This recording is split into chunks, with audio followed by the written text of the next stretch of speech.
Baik, Assalamualaikum warahmatullahi wabarakatuh. Pada kesempatan kali ini kita akan membahas tentang bagaimana cara upload soal e-learning.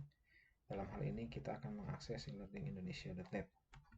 Nah, sebelum mempelajari tentang cara upload soal ke dalam e-learning, ada beberapa poin yang perlu diperhatikan. Di antaranya adalah kita sudah memiliki akun di e-learning. Kemudian akun yang nanti akan kita upload soal itu adalah akun teacher atau dosen. Kemudian kita sudah mempersiapkan bank soal dalam bentuk soft file, nanti bisa dalam bentuk Word atau file Notepad atau TXT. Nah, jika soal yang kita siapkan dalam bentuk Microsoft Office Word, maka kita juga perlu konversi bank soal tersebut ke dalam file dengan format TXT atau ke dalam format Notepad. Nah, secara garis besar untuk gambaran soal yang nanti akan tersedia dalam aplikasi e-learning adalah sebagai berikut. Jadi nanti di sana ada namanya question bank di sini yang kotak warna hijau. Kemudian di dalam question bank itu kita nanti sebaiknya membuat kategori dari masing-masing soal. Contoh kategori 1 adalah soal kuis pertemuan pertama. Kategori 2 dan seterusnya itu disesuaikan dengan jenis soalnya. Tujuan dari pembuatan kategori ini adalah untuk memudahkan bagi kita dalam melakukan sorting data atau pemilahan dalam bentuk soal. Sehingga kita bisa mengetahui jenis-jenis soal atau bahkan bisa mengelompokkan soal berdasarkan nanti ujian yang nanti akan kita sampaikan di setiap semesternya atau di akhir semester. Dalam kategori soal itu ada soal-soal yang akan kita upload. Untuk jumlahnya bisa disesuaikan sesuai dengan ketentuan yang berlaku. Nah, di sini kita akan membuat secara berjenjang yang ada di dalam question bank. Kita akan buat dulu kategori, kemudian di dalamnya baru kita akan membuat soalnya. Oke, sebelum praktek untuk upload soal, silakan untuk dipersiapkan terlebih dahulu materi soalnya atau question bank-nya. Nah, di sini saya mempunyai soal dalam bentuk aplikasi Word dengan format seperti ini. Jadi ini mulai dari pertanyaan ke 1. Kita tidak menggunakan nomor, tapi nanti untuk jawabannya polanya bisa menggunakan seperti ini.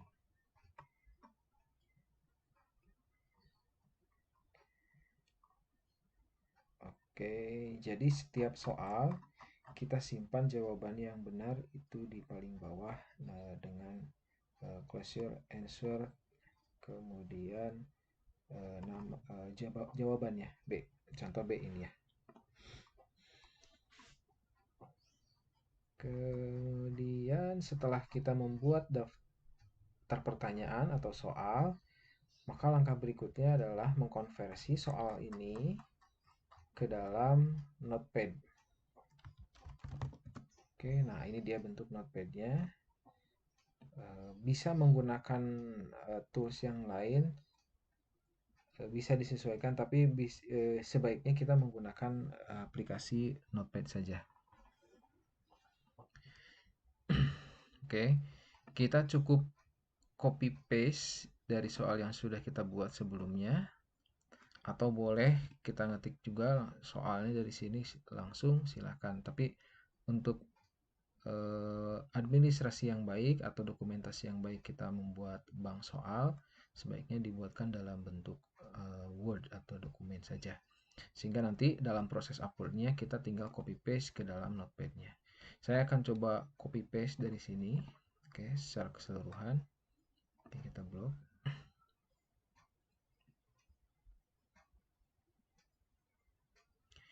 Nah, ini adalah jawaban yang soal yang terakhir sampai sini. Kemudian kita klik kanan copy atau Ctrl C. Setelah itu kita paste di notepad yang ini. Kita paste di sini, klik kanan paste. Oke. Sebaiknya untuk jarak antar soal kita tekan 1 kali enter di sini ya. Nah, seperti ini. Untuk memudahkan pembacaan dari komputer bahwa akhir dari soal adalah dengan menggunakan ini nih. Atau bisa juga sih sebenarnya dengan tanpa di enter, karena sistem akan membaca otomatis dari baris line answer ini. Ya, tapi untuk merapihkan kita klik enter saja supaya mudah membaca. Oke, setelah itu kita simpan dengan klik file, kemudian save. Kita simpan di sini contoh ya, satu folder. Kita beri nama soal kuis 1 ya. Penamaannya boleh bebas. Ini hanya untuk penertiban administrasi dokumentasi saja, supaya nanti dalam pencarian data lebih cepat ya. Contoh soal kuis 1 pemrograman akses ya, database akses. Nah, nanti untuk ekstensi dari soal ini adalah .txt ini. Jadi kita klik langsung save. Nah, setelah itu boleh kita close.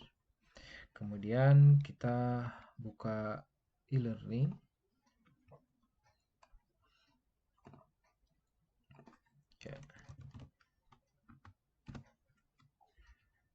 Kemudian klik login, kita masuk ke akun e-learning yang sudah dibuat ya. Di sini kita masuk wajib sebagai teacher atau sebagai dosennya. Klik tombol login. Nah, di sini mata kuliah yang akan kita input soalnya pemrograman akses ini ya. Kita klik. Kemudian setelah itu kita scroll ke bawah. Nah, di sini ada question bank. Kita klik question bank. Oke, ini sudah ada soalnya. Kita abaikan dulu soal ini karena soal ini sudah diupload sebelumnya. Tadi di penjelasan yang ada dalam PowerPoint bahwa question bank ini di bawahnya memiliki sub kategori. Nah, maka yang perlu kita lakukan yang pertama adalah membuat kategori terlebih dahulu. Cara membuat kategori kita bisa bikin di bawah ini nih, di kategori sini. Ya. Contoh parent atau yang pokoknya adalah atau main dari course ini atau mata kuliah ini adalah nama course-nya. Kita pilihnya yang default saja atau yang pilih top boleh. Jadi yang paling atas. Kecuali kalau kita ingin membuat satu kategori, kemudian di dalam kategori ada kategori lagi. Kemudian ini kita beri nama contoh soal gini ya.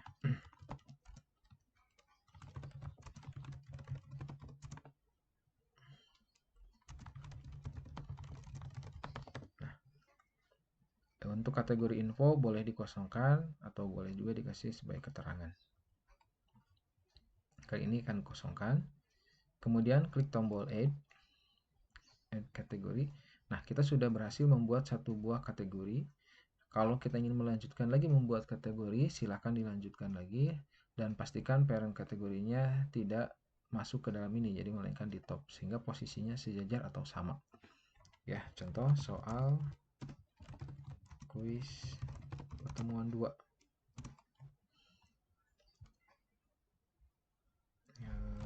Query contoh ya. Ini tergantung dari pembahasannya apa.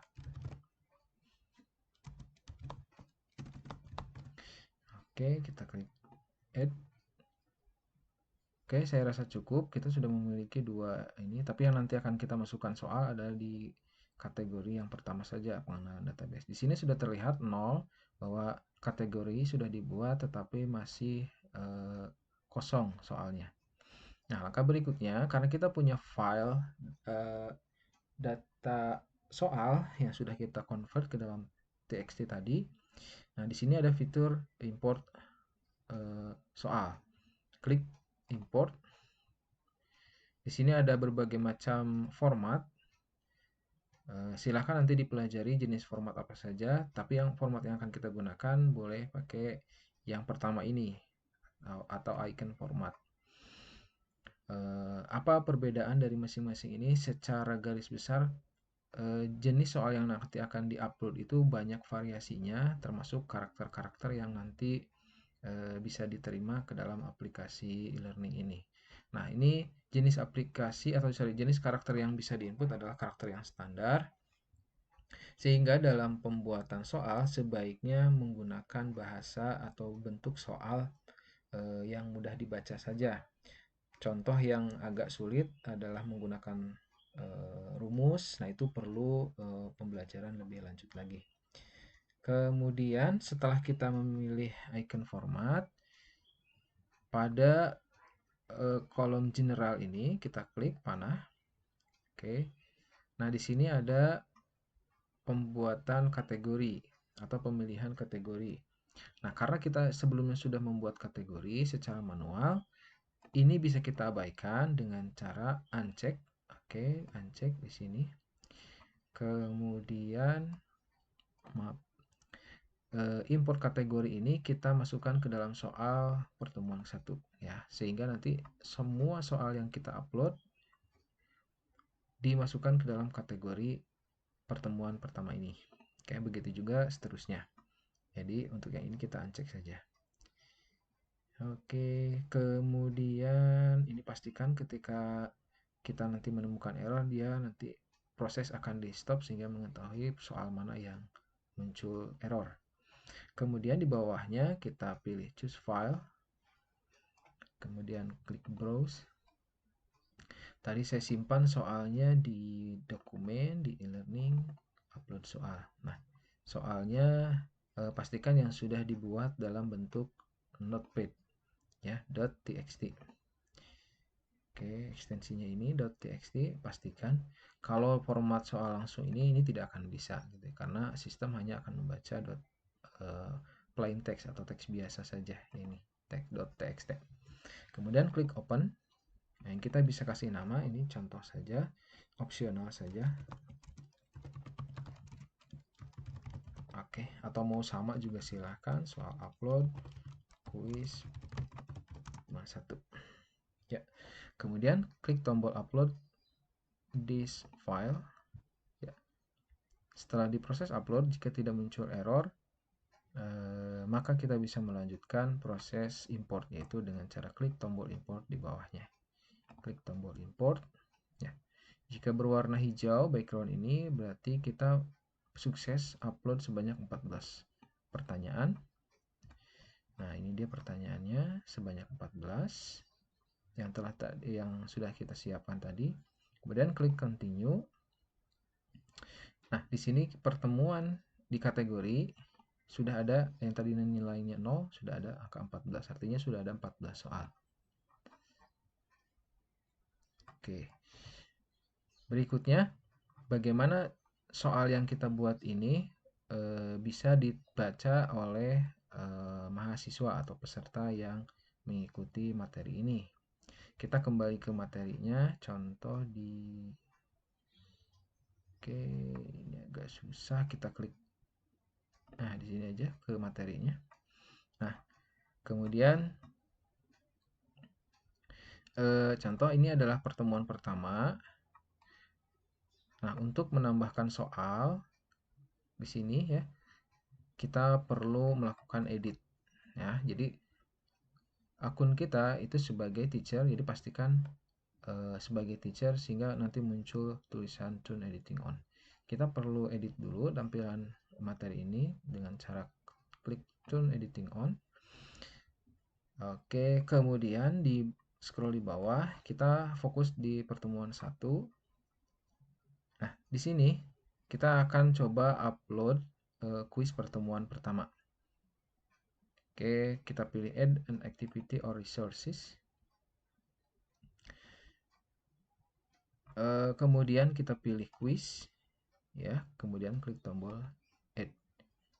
Oke, nah untuk quiz ini kita bisa pilih atau kita bisa buat nama terserah ya nama, karena dalam satu materi biasanya ada beberapa dosen pengampu, sehingga eh, dipastikan mahasiswa memilih sesuai dengan yang ada di kelasnya atau sesuai dengan instruksi dari dosennya masing-masing. Contoh saya buat seperti ini, soal kuis. Oke. Atau bahkan bisa nama kelasnya. Contoh nama kelasnya ini jurusan MRS ya, MRS. Ini bebas ya, tidak mengikat, tetapi untuk mempermudah mahasiswa ketika membaca jenis kuis yang perlu diisi oleh mereka sehingga komunikasinya lebih jelas dan terukur.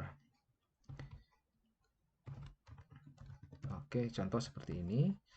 Nah, saya berikan satu buah deskripsi singkat saja.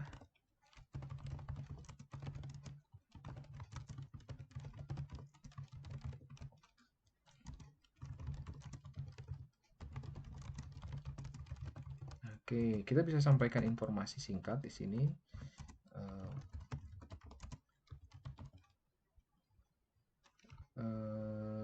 Pengerjaan soal dibuka 24 jam.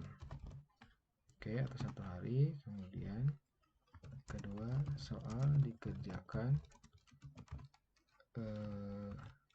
atau gini, soal bisa dikerjakan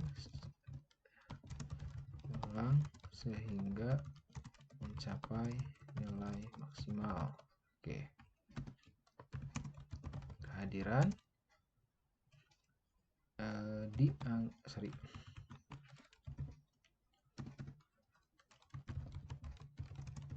presensi kehadiran siswa adalah yang mendapat 100 dari soal ini. Oke, ini adalah bahasa yang tidak baku maksudnya, jadi Bapak Ibu bisa menyesuaikan, silahkan disesuaikan saja kontennya seperti apa. Jadi sesuai ketentuan yang berlaku saat ini bahwa mahasiswa bisa mengerjakan atau bisa dianggap sebagai absen kehadiran ketika dia mengisi kuis sampai dengan nilainya maksimum atau sampai dengan 100 atau nilainya benar semua. Sehingga mahasiswa bisa mereview materi atau mengerjakan soal-soal dengan benar dan dapat memahami isi materinya, setidaknya dengan mengerjakan soal ini. Kemudian ini checklist supaya mahasiswa bisa membaca. Nah, kemudian untuk timing, oke, kita bisa tentukan karena 24 jam bisa disesuaikan. Contoh, kuis ini dibuka tanggal 12. Oke. Dibukanya dari jam 8. Jam 8 pas. Kemudian akan ditutup sama juga jam 12. Jam 12 tanggal 13, dan ini akan ditutup pada ini 1 hari, kayaknya 24 jam. Maka tinggal disesuaikan saja untuk soalnya seperti ini. Nah, time limitnya kita bisa menyesuaikan karena ini 24 jam, bisa disesuaikan juga atau bisa ditambahkan juga ya kalau kita klik enable. Contoh pengerjaannya 90 menit, tapi karena ini adalah soalnya maksimum bisa mengerjakan berapa kali, jadi kita tidak perlu. Kemudian setelah itu untuk hasilnya grade dari pengerjaan soal ini kita pilih uncategorized karena tidak membuat kategori grading. Nilainya 100 ya. Kalau 100 kita masukin angka 10. Nah, attempt allow-nya ini kita buat unlimited. Nah, kecuali kalau yang sifatnya ujian, sifatnya hanya 1 kali pengerjaan, jadi pilihnya 1. Karena ini kita akan mencari nilai mahasiswa yang nilainya paling tinggi, maka silahkan kerjakan berapa kali, kemudian dengan grade metodenya adalah nilai tertinggi. Ya. Oke, untuk yang lainnya bisa di review lagi. Untuk secara umum kita cukup sampai membuat seperti ini. Oke, setelah itu klik save and display. Oke, sampai di sini pembuatan soal pertemuan pertama itu sudah berhasil, tetapi soal belum tersedia. Nah, maka dari itu kita klik tombol edit quiz. Oke, kemudian klik add, kemudian pilih from question bank. Karena kita sudah membuat, maka klik ini, select kategori, pilih yang pertemuan 1 pengenalan database. Oke, setelah itu kita checklist semua ya, kemudian pilih add select question. Nah, nilai ini sudah muncul. Kalau kita ingin soalnya bagi setiap mahasiswa berbeda-beda secara random, kita pilih yang shuffle ini. Ya, soal nanti akan muncul secara acak dan masing-masing soal nilainya adalah 110 atau 1. Kemudian setelah itu kita klik return to pertemuan 1. Oke, setelah itu soal sudah tampil, berikut juga dengan keterangannya yang sudah kita buat. Nah, setelah kita membuat soal ini, kita klik turn editing off, sehingga mahasiswa bisa mengakses dan menyatakan bahwa edit data atau membuat bank soal sudah selesai. Dan dari tampilan ini, mahasiswa bisa melihat tentunya yang sudah mengenrol mata kuliah yang ini. Jadi pastikan Bapak Ibu sudah melakukan enroll untuk mahasiswanya. Ya, ini mahasiswa bisa melakukan pengisian kuis seperti ini. Jadi deskripsinya sudah jelas. Baik, terima kasih. Demikian untuk paparan cara upload soal ke dalam e-learning beserta dengan cara pembuatan soal dari masing-masing sesi yang sudah ditentukan. Terima kasih.